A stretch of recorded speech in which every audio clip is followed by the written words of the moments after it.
भारत में जब भी ईमानदारी की बात होती है, एक नाम जरूर जहन में आता है, अशोक खेमका।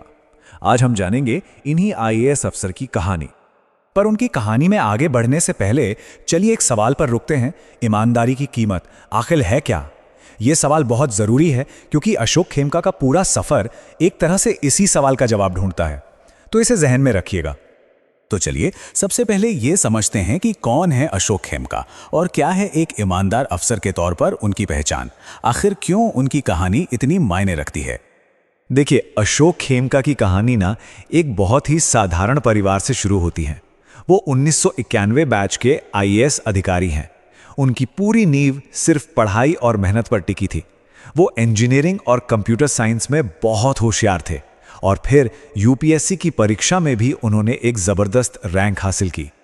लेकिन बात यह है कि उनकी असली पहचान किसी एक बड़े काम या किसी एक उपलब्धि से नहीं बनी। नहीं, उनकी पहचान बनी है एक उसूल से, एक सिद्धांत से, जिसे उन्होंने अपने पूरे करियर में कभी नहीं छोड़ा, और वो है ईमानदारी। आप कह सकते हैं कि यही वो एक चीज है जिसके इर्द गिर्द उनकी पूरी प्रोफेशनल जिंदगी घूमती है। अब आते हैं कहानी के दूसरे पहलू पर, संघर्ष का सफर। भाई, जब कोई सिस्टम के अंदर रहकर इतने मजबूत उसूलों पर चलता है तो जाहिर है उसे कुछ तो झेलना पड़ता होगा, है ना? तो चलिए देखते हैं कि इसके नतीजे क्या हुए। 50 से भी ज्यादा, ये नंबर ही अशोक खेमका के करियर की पूरी कहानी बयां कर देता है। ये सिर्फ एक गिनती नहीं है, बल्कि ये उन चुनौतियों का प्रतीक है जो उनके सामने बार बार खड़ी की गईं। जरा सोच कर देखिए, सिर्फ 3 दशक का करियर और 50 से ज्यादा बार तबादले। इसका मतलब क्या हुआ? इसका सीधा मतलब यह है कि उन्हें कभी किसी एक विभाग में ठीक से काम करने का, अपनी जड़ें जमाने का मौका ही नहीं दिया गया। ये एक लगातार चलने वाली उथल पुथल थी, और वजह थी उनकी जिद सिस्टम को सुधारने की और भ्रष्टाचार से लड़ने की। और संघर्ष का यह सफर उन्हें कैसे मोड़ पर ले आया, जहां उनकी एक ऐसी मशहूर भिड़ंत हुई जिसने उनके इरादों को, उनके संकल्प को इस तरह परखा जैसा पहले कभी नहीं हुआ था।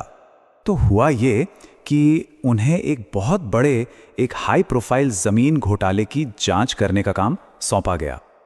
यह शायद उनके करियर की सबसे बड़ी चुनौती, सबसे बड़ा इम्तिहान था। एक ऐसा केस जिस पर पूरे देश की नजरें टिकी हुई थीं।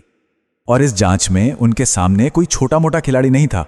उनके सामने थे देश के कुछ सबसे ताकतवर राजनीतिक और कारोबारी समूह। मतलब दांव पर बहुत कुछ लगा हुआ था।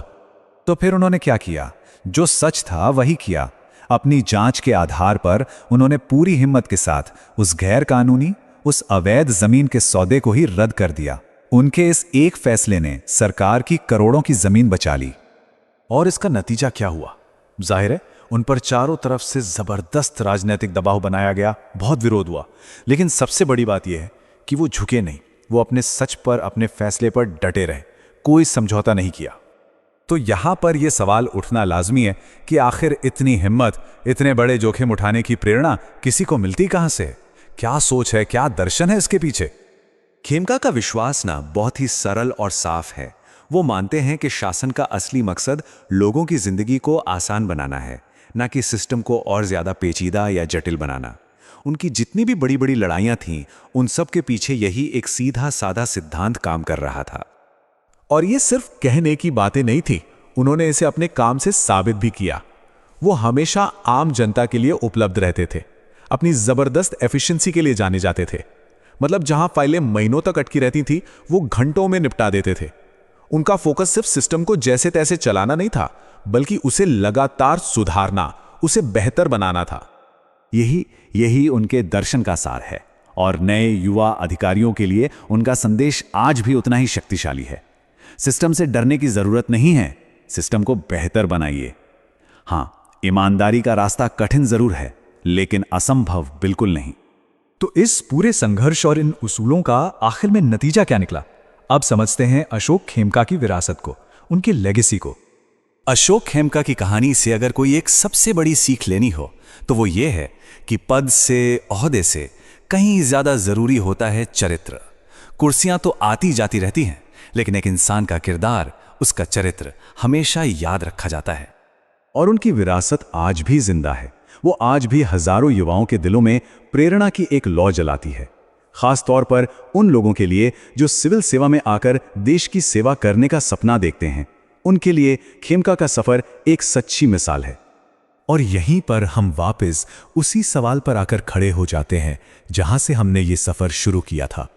अशोक खेमका की पूरी कहानी जानने के बाद अब ये सवाल और भी ज्यादा गहरा और जरूरी हो जाता है। क्या आज के जमाने में, आज के दौर में ऐसी ईमानदारी वाकई में संभव है? इस सवाल का जवाब शायद हम सबको अपने अपने अंदर ही खोजना होगा।